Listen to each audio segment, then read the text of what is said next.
Hi everyone, I want to take just a moment of your time to show you something brand new from PCBWay.com.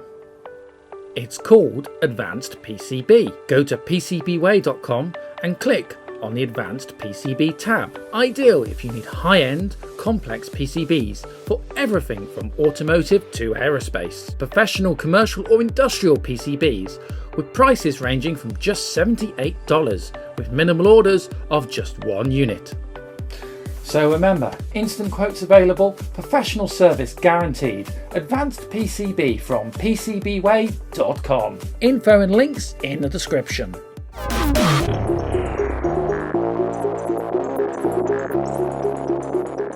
About 2 years ago, Retro Games Ltd released the C64 Mini onto the market. Now I reviewed this at the time and was, how can I put this, less than impressed. Saying that, they did include some firmware upgrades which did greatly improve the whole user experience of this product. Now you may remember that in June of this year, that's 2019, or rather the end of June, the trailer for the full-size C64 was released. Now that is the one with the working keyboard.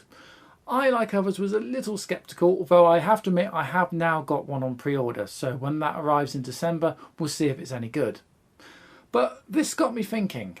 If there's many people like me that have now ordered the full-size C64, but we've also got these mini consoles, aren't there going to be a lot of mini consoles just out there basically becoming e-waste or not really having any other purpose or use?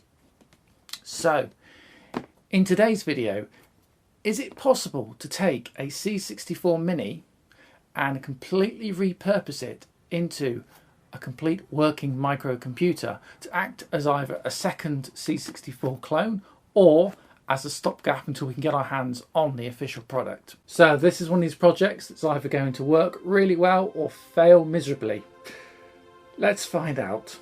So here is the C64 Mini, or rather my C64 Mini. You'll have seen this on the channel before. I had one of these quite early on when they were released. Overall it's a nice looking scale model of a Commodore bread bin type unit. I think it's about 50% scale to an actual full one. Obviously things like the keyboard, it's just cosmetic, it doesn't work. Which means obviously if you want to use this in any sort of capacity, you can plug USB keyboards, but then you've got to have hubs and adapters and all sorts, and it becomes a bit of a tangled mess to use. The fact that this unit has BASIC on board is actually programmable and it officially supports the adding of your own software. That for me is a very appealing thing, and it'd be nice to see if we can refabricate the innards of this unit into a full working, basically desktop microcomputer. It won't look like a Commodore 64 anymore, but it should be more usable as one, and as I said, as a great stopgap measure before we get the full-size C64. So the first step is to remove the 4 rubber feet under the unit. These hide the main case screws, which we'll now remove. Okay, that's the last screw out. These were really tightly fixed in, as if almost glued in, as if I didn't want anybody to get anything out. But that's now all 4 screws off. So we'll flip the unit over. We should be able to lift up. There we go. Right, so with the Mini, it's actually mostly these weights to keep a bit of weight in the case. The PCB itself is tiny and is actually mounted upside down, so that's the bottom of the unit. We'll now see if we can just get this out. That's the final screw. Should now free up the PCB, there we go. And we can actually now get a proper look on the other side and see what's actually on this board. So here is the main PCB, and effectively it's kind of like a slightly oversized Raspberry Pi really. It's almost identical technology. We have here, we can clearly see labelled, we have here the All-Winner. I thought it was a H2, but it's actually an A20 dual-core 32-bit ARM processor. The memory with a single block of RAM here, that'll be 256 megabytes. Looks like there was actually another place here to populate a double the RAM at some point. And then this here will be probably a NAND storage, this Toshiba, and this will be a flash storage device. And that's basically where the Linux kernel, the operating system, all the visuals, and of course the game ROMs or disk images are actually stored. And then obviously we have power button, two USB 2, HDMI, and then you have mini USB power there. Our next step is to set up the now freed PCB to check it still works. I'm also going to need to plug a USB hub in, as we'll need more than the 2 supplied USB ports. And into the hub we'll plug in a small USB keyboard. Turning our attention to the main Retro Games website, navigate through to the C64 Mini product page, and from the firmware tab find the latest download for the Mini. The downloaded .bin file now needs to be copied onto a FAT formatted USB flash drive, and we'll plug the flash drive into the USB hub before powering up the main C64 Mini PCB.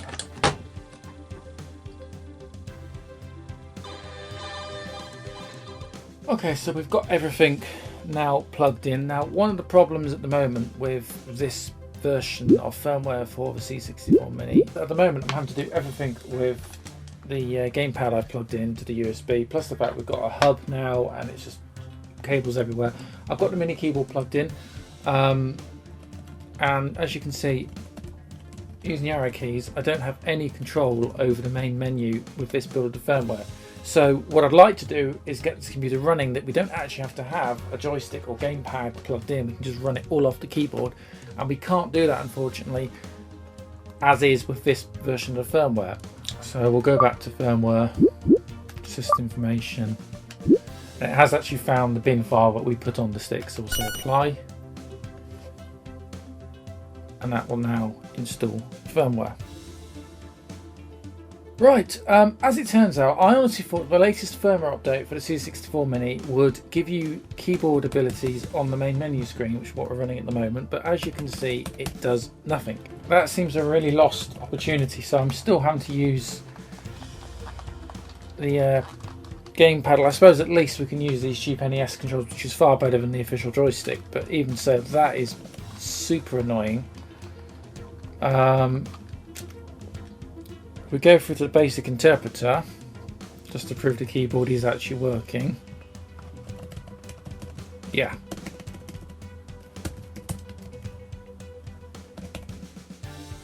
So, a little disappointing, but let's turn our attention to the new case. I'm going to reuse this part gutted Micro 1 Mark IV case, which was a fully working Raspberry Pi based machine, but I robbed it for spare parts over the past few years. The case still has a number of components inside, such as this USB hub and Ethernet jack, which will need to be removed. This was easier said than done.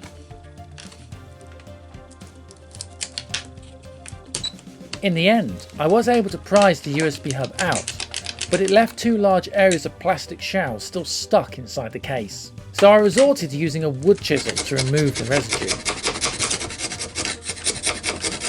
Thankfully, the nuts and bolts used to mount the Pi board were less of an issue to remove.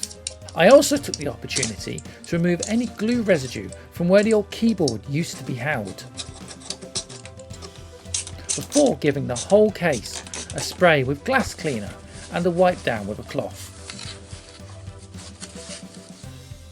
The case top panel also needs a bit of work, as it has some scratches. I also want to remove the original label.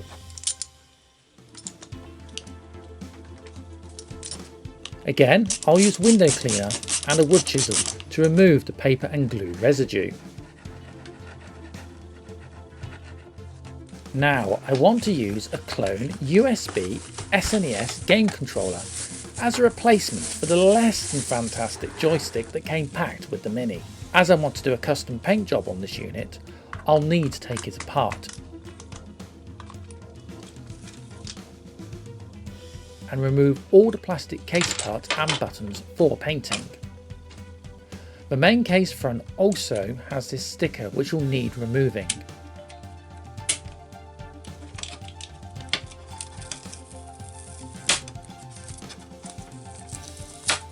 As with all the other stickers, glass cleaner and a screwdriver did the trick.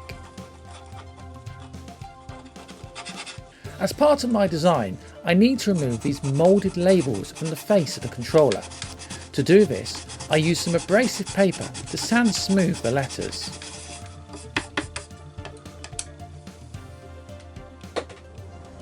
Okay, I think we're ready for some paint.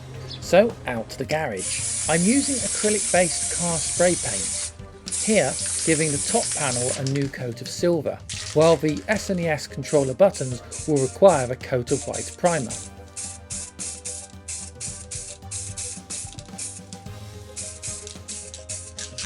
Next we'll move to the main case, which will be treated to a few coats of gloss black.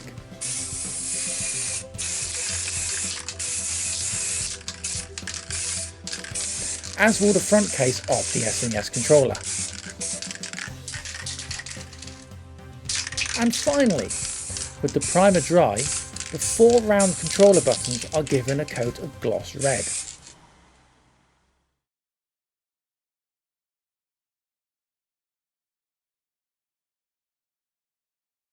Okay, so we now need to make a few modifications to the main PCB board.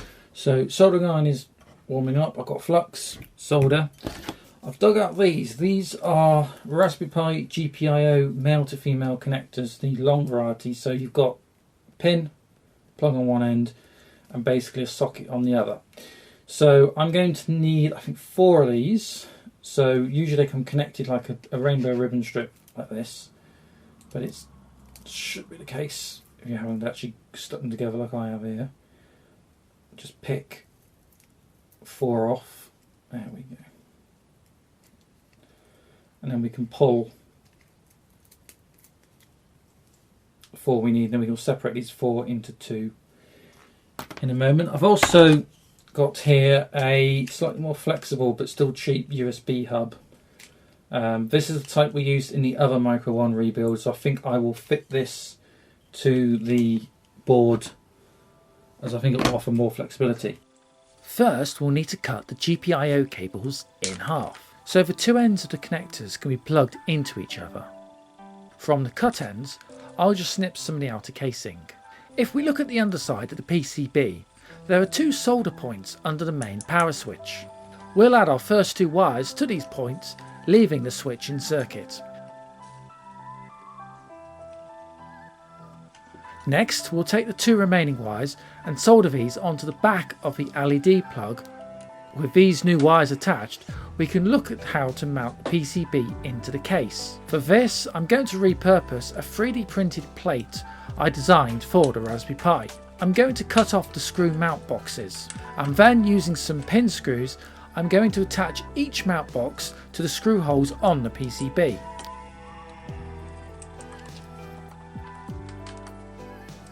Turning the PCB back over, we can now add glue to the underside of the mount boxes and part cut frames.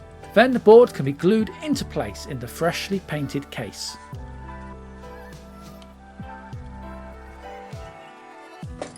Back to the SNES controller, and for the parts I can't spray, I'm using enamel modelling brush-on paints, normally used to paint plastic kits, to colour the top bumper buttons, in this case with a turquoise blue-green. And on the controller front case, silver, to highlight the areas around the buttons. In an earlier Wi-Fi sheep video, I created some 3D printed panels for the rear of the Micro 1 case, originally for use with the Raspberry Pi.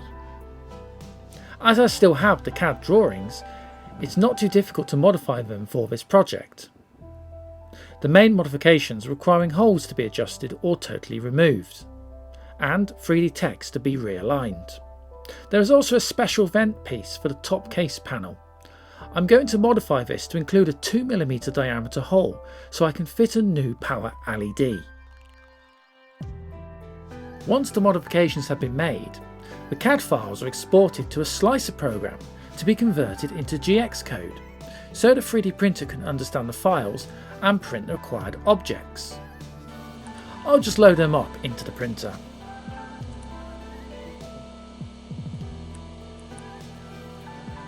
And we'll set the printer to work.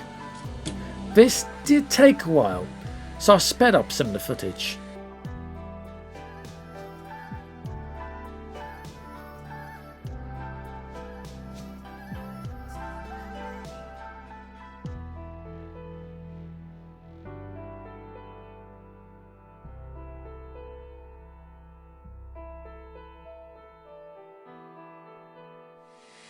Okay, so we've got to the point where the printer is about to do the 3D lettering.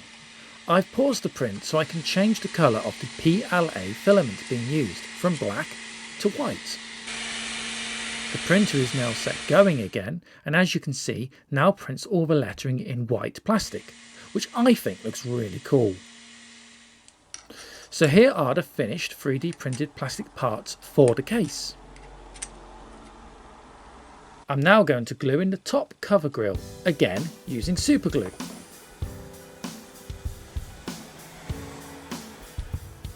Next I'm going to fit a 2mm white LED into the socket of the GPIO cable, before bending the legs of the LED 90 degrees with a pair of pliers. We'll now put the lens of the LED into the hole of the 3D printed cover and secure it in place with a piece of duct tape. I'm now going to fit an on-off power switch into the hole of one of the new rear panels, before gluing the panel in place. We'll now fit the other rear panel to the other side.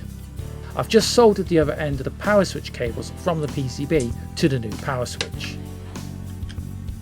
Next, we'll plug in the flexible USB hub into one of the PCB's spare ports, before arranging and then gluing 3 of the 4 USB sockets in place.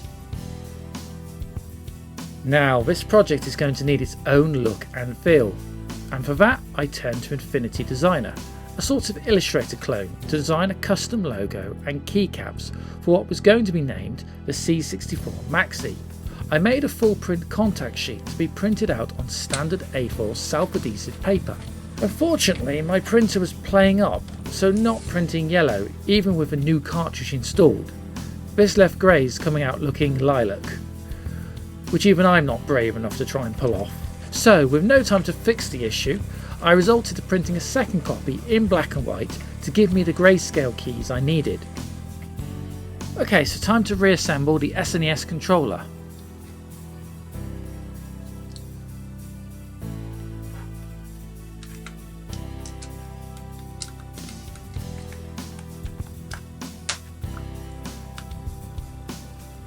And yeah, I think that's looking rather smart.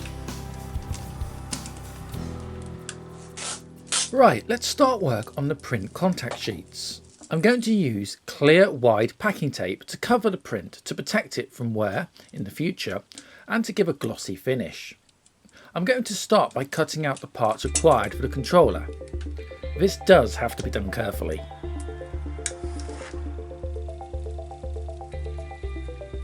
With the backing paper removed, I can now start applying the first parts.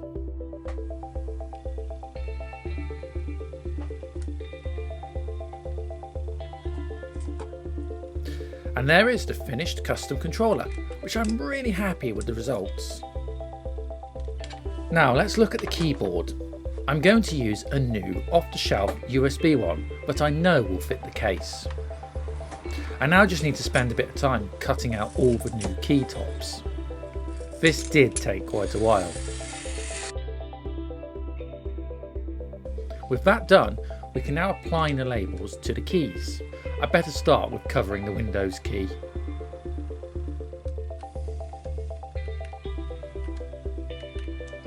And this is about an hour later. As you can see, I'm nearly there.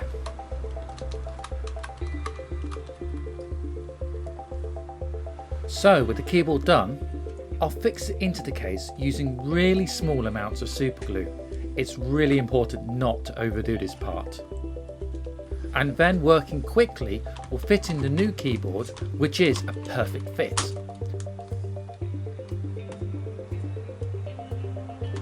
This just leaves its USB to be plugged into the main PCB and the cable tucked inside the case.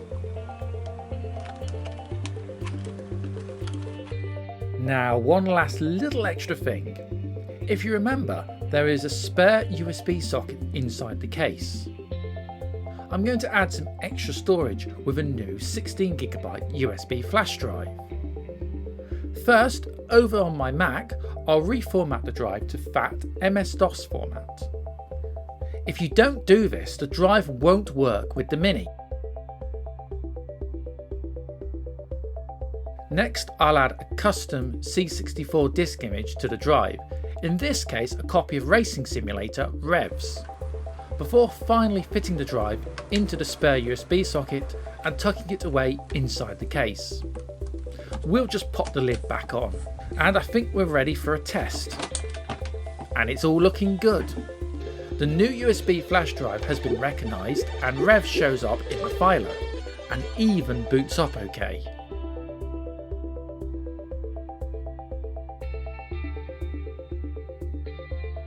So there you have it, the C64 Maxi, a custom modded C64 Mini with full working and labelled keyboard, custom and usable game controller, power switch, 3 external USB ports along with HDMI out and 5 volts USB power in. Now, I know what a number of you are going to be saying, why don't you just use a Raspberry Pi, it's a lot easier. And yes, if you're planning on building a project like this and you don't have the Mini, I wouldn't go and buy the Mini especially. I would look at the Raspberry Pi options. There's a number of great distributions, Linux based, that emulate just like the C64 Mini does, which will probably give you a better or equal user experience. That's probably something to investigate. If you're interested in this machine and want to have a closer look at it, it's going to be exhibiting at this September's Retro Computer Festival. That's at the Centre for Computing History.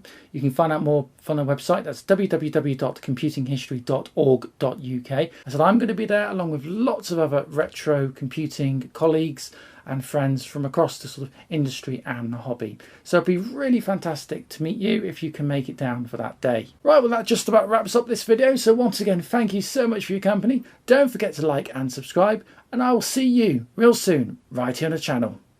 Until next time, bye for now.